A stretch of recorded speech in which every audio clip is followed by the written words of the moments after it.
Hi, I'm Susanna Bowling, and this is live from the Hotel Edison. Times Square Chronicles presents. We're continuing Women's Month with something very unique. Today we're with Christina Wilson, whose new book, Believe, a memoir in stories, has just come out. And this story is unique because she and her family lived through 9/11. Before that, her husband was a titan on Wall Street, and they lived the high life. They had everything that anyone could want. And then that day happened, and we're going to learn more about that. She's also written a book called Letters to Heaven for Kids, and she runs a support group and has a podcast, Sisterhood Through Grief, and the podcast is called what? Sisterhood Through Grief. Also Sisterhood Through Grief. Christina, Yes. let's jump in. Okay. What happened on 9/11? So what happened was 9/11/2000, I got a phone call at 6 a.m. in the morning that would change my life, turn it upside down, and for 13 months from that 9/11 to the next, well, a year later is 9/11/2001, Right. which we all know about. But in 2000, I got a phone call that told me my husband was in a car accident. Oh, wow. And so part of the story is how for 13 months he survived, but, because his world was Wall Street, he was, very successful. And when 9/11/2001 occurred, we happened to be in Texas at a rehab. He had a traumatic brain injury, and so we were in Texas, and he saw on the television, just like we all witnessed, what had happened. And while he was really supposed to be coming home that week to Boca, where we were living, and because of what happened here, and this was his world, he just gave up and just willed himself to go. After 12 months of fighting for his life, I think 9/11/2001 was just way too much for him. And so he ended up passing on 10/10/01, so a month later, when the world was grieving. All those numbers are numerology. Yes. Very significant. Yes. Wow. Yes, very significant. So, writing Believe, a memoir through grief, through stories. Yes. What do you want people to learn? Can we get over grief? Oh, well, okay. No, you never get over grief. You get through grief, is what I always say. You will carry grief with you forever. It just changes. In the beginning, it's devastating, and there's no pain like it. But you learn to create a new normal. And it sounds sad, but once you get to that place where you can say, I have a new normal, it's okay. And then it could even become great. I'm a believer that everything happens for a reason. I am too. So, even with that being said, people say, well, how can you say that and you went through such a tragedy? But yes, at the time it was a tragedy, and of course I suffered and it was painful, but I'm here now 20 years later looking back and saying, okay, I can see how that event made me who I am now, right? I evolved into who I am now. And that's someone I can be proud of, someone my children can be proud of. And I live, I have a new husband and we have 3 more kids, and so life can go on. I don't say go on, I say you always go forward. And so yes, my life has moved forward, but I will always have that Those piece memories. of me in memories, but it's always in your heart. It's just compartmentalized, and No, that's funny because I wrote a book called Garden of the Heart, and the whole premise of it is open your heart and you will see what's always been in front of thee. Because people and things and events that make it to our heart, they never leave. That's right. But I have questions. I'm going to kick Sure. back a little, so I hope you don't mind. Not at all. Would you not say that grief is a process in the journey of our life? Oh, That sure. it's like a dark night of the soul of something that we have to get over in order to move forward to the path that we're supposed to take. Without a doubt. So in our podcast, we always describe grief as a journey. Mm-hmm. And so, if you can, I'm very visual, so So am I. I visualize you're at the beginning of grief, you're at the start of a bridge that you can't even see the end. Right. Right? It's just all you see sometimes is darkness.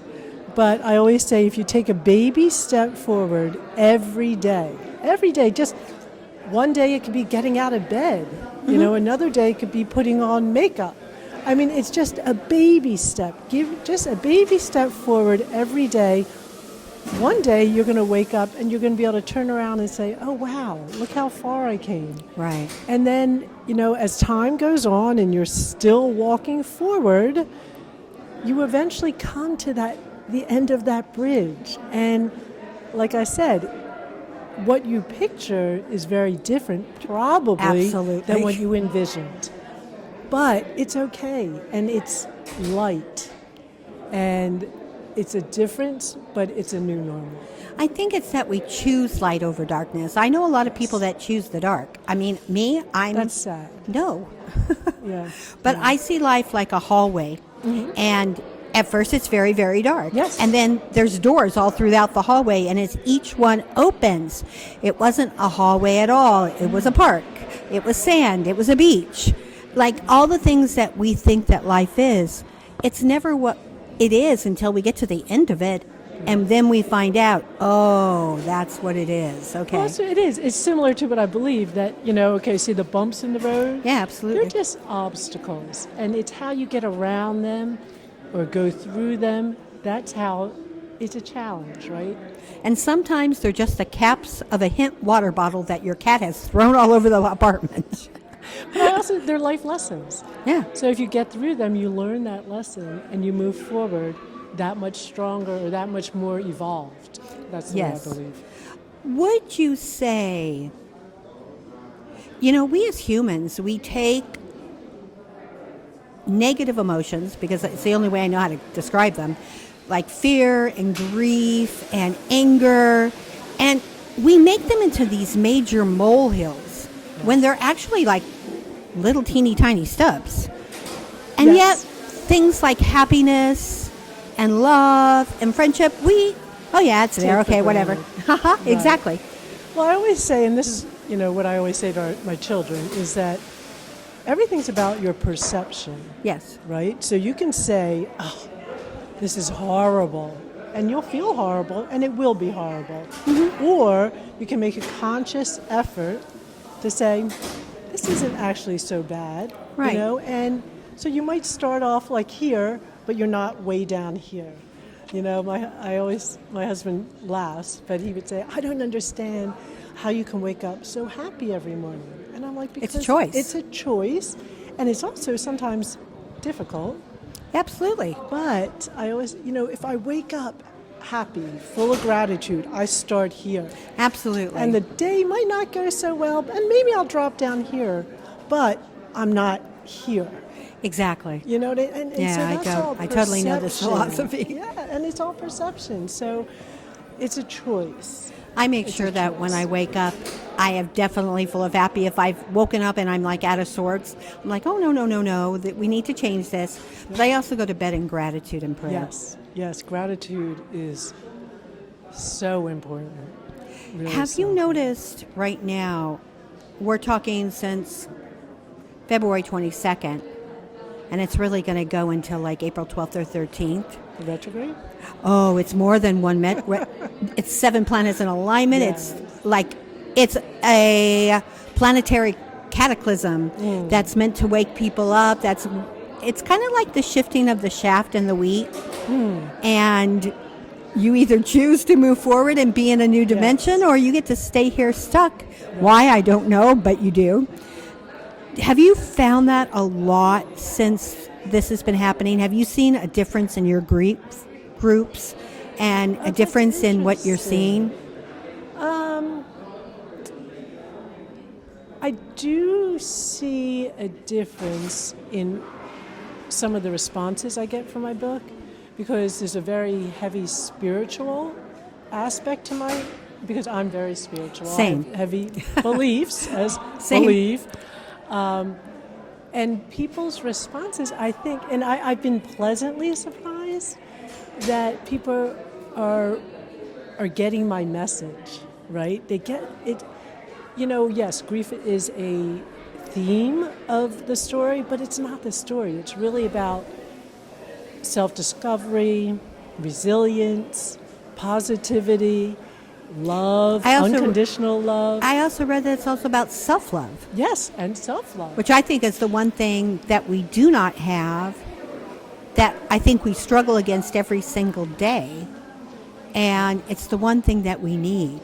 Yeah, as a matter of fact, so yesterday, so during this time you would say, I received an email on my website from someone, I don't know, and they thanked me. And she said she's 20 years older than me, and she wanted to thank me for my stories because it made her stronger. And I was like, you know what? That's why I did this, right? You put your message out there and hope that it gets out and it blooms and it helps the people that it's supposed to help. I think that's why I extended Women's Month to April as well, because the women that I've been interviewing have offered so much positivity that I think it needs to continue for another month. I thought one month was not enough. That's great. But I think right now, women really need to hear this. Yes. If you go back into the beginnings of time, women were the healers, women were the shamans, women were the priests and the spiritual leaders. And somehow in history, we've been thrown under the rock. I think we did it to ourselves. Yes, because we sometimes take the back seat. But I do think, and I think the time, it is evolving to this, that it's our time to shine. Absolutely. It's our time to take back the power. Yes. But women have a quiet strength. When you meet a strong woman, you can feel her strength Absolutely. Without her saying anything. And that's what's so amazing about what we can exude, right? People get mad at me because I don't really like women in politics. And the reason why is they turn into men. But do they turn into them, or yes. Are they forced to become No, I think they turn into them, and I think I know why. A woman's heart chakra turns the opposite way of every other chakra in the body. Oh, interesting. And a man's heart chakra, turns clockwise. And I once had my heart chakra go the other way, and I totally got the power of it. How interesting. Oh, yeah, because all of a sudden, as a woman, we get hurt by men and by different people's reaction of us. When I had my heart chakra turn that way, I could have easily, but I also sat there the entire time going, this isn't me. Something's terribly wrong here. Right. And I didn't really know what was going on until this person told me. And then right when they did, I knew exactly, and I went and looked, and sure enough, wrong way. I was like, back. And I can understand why you would do it, because it's less pain, it's less grief. I actually feel sorry for men. I think they all need to turn their heart chakras our way. Yes. And you'll find men that are able to do that. Rare. It is rare, but it's also a redeeming quality. It's a beautiful quality. It's a gorgeous quality, because when that happens, you see an awakened person. Oh, yes. And that's a hard word for me to use actually right now, because this whole woke mentality is so not for me. Right. But awakened is a whole different thing. And I think you're doing that with your books and with your podcast and with your support group. Yeah. Letters to Heaven, how did that come about? And so Letters to Heaven was a little game. Not even game, I would say it was an activity So when my husband died, my boys were only 5 and 7, so they were very young. And, I wanted to always, be honest with them. So, they would come and they say, oh, I wish I could talk to Daddy. And I said, you know what? You can talk to Daddy. Write him a letter. So I would get helium balloons and we would write letters on the helium balloon and we would take them outside and let them go. I love that. And they went up to heaven. And I would watch, as they were watching the balloons go up, a lightness come over them, right? Because it's just like... Oh, sure, you're releasing. It's release symbolic. Without it. And so a few years, I would say like 10 years later, I was like, you know what, I need to memorialize that event for them. And we did it over and over again. But for them, I was like, you know what, I'm going to write a little book for them. So I actually did the illustrations. It's very simple. You? Oh, it's very simple. It's like stick figures. But because I think the simplicity of it and the heaviness of the content or topic is like yin and yang, right? So it's a balance. And so it's not, and I always say, because people are like, oh, is this a children's book? I'm like, it's not an easy children's book. Right. But it's a beautiful message. And then, at the end of the book, I give you, I give the instructions on how to do it. And so it's great. I've sent it to like bereavement groups and things like that. Oh, nice. Because, people are afraid of grief. Right? Oh, yeah. And then you're dealing with children. No one wants to talk about it. And they so need it. Yes. They massively need it, because if not, they're going to carry that through adulthood. Exactly.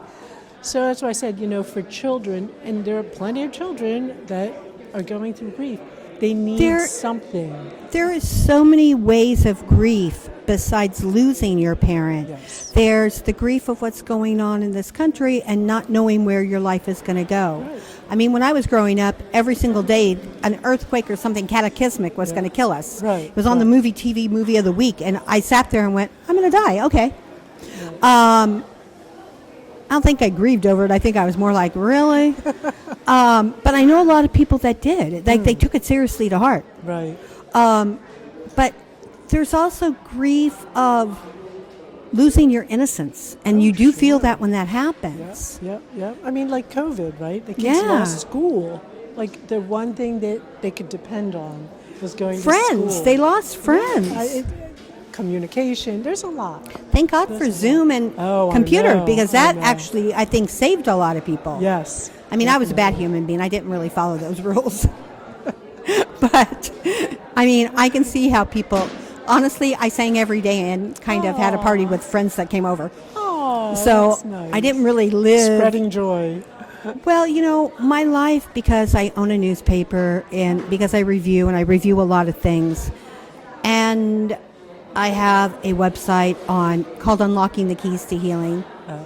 And I interview and I do things. COVID for me was like a vacation. I was like, yippee, time out. And I don't have to feel guilty about this. Right. With the podcast, who else would you like to reach that you're not reaching? So, the podcast has been a gift. We originally started it, so it's me and 5 other women that I met in grief support group.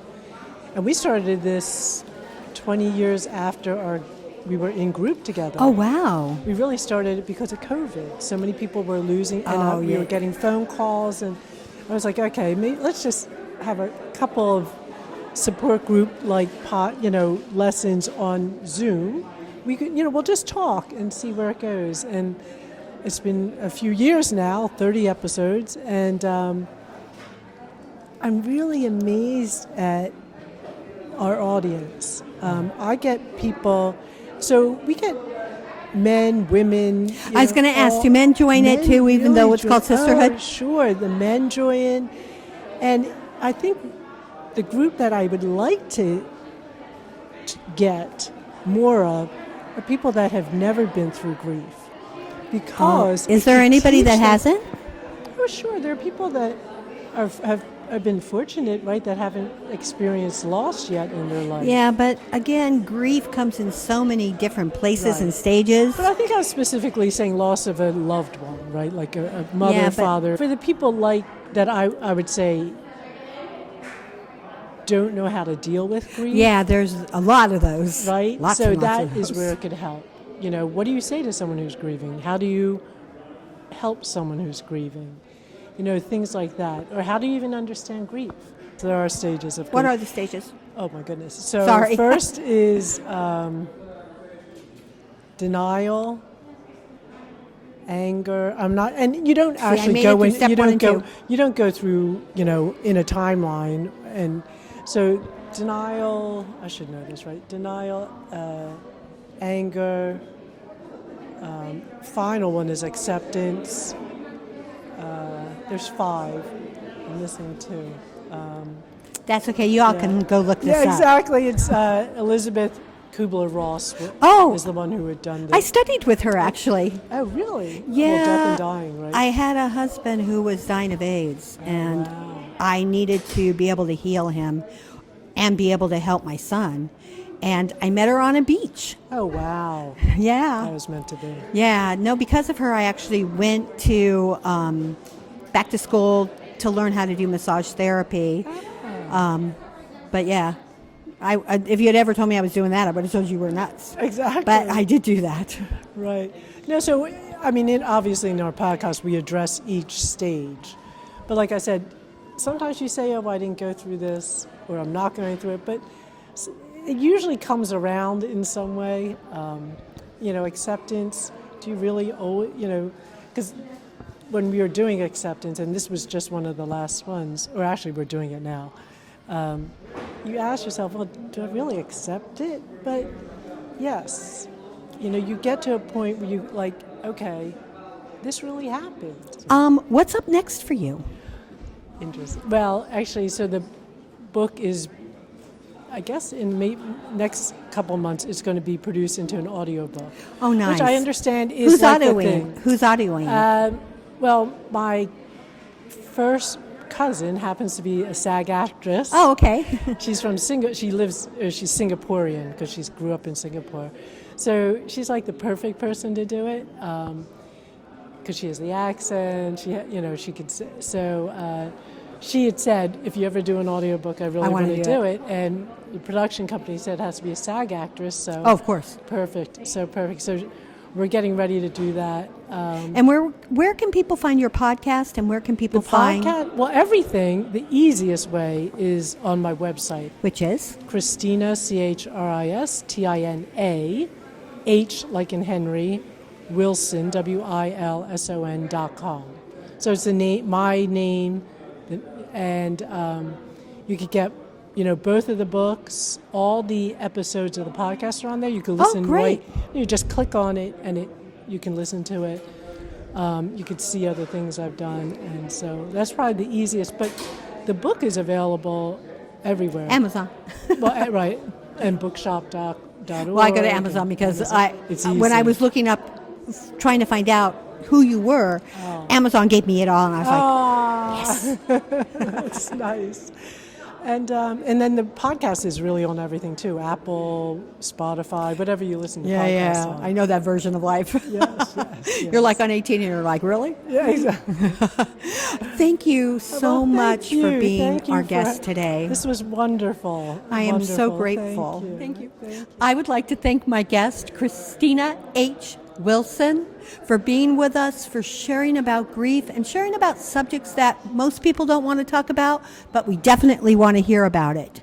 I'd like to thank Magda Katz for videoing us and always making us sound good. To Ramel Gopez and the Hotel Edison for giving us a home to be in. I would like to thank everyone that has helped us and for you for listening. I'm Susanna Bowling, and this is live from the Hotel Edison. Times Square Chronicles presents.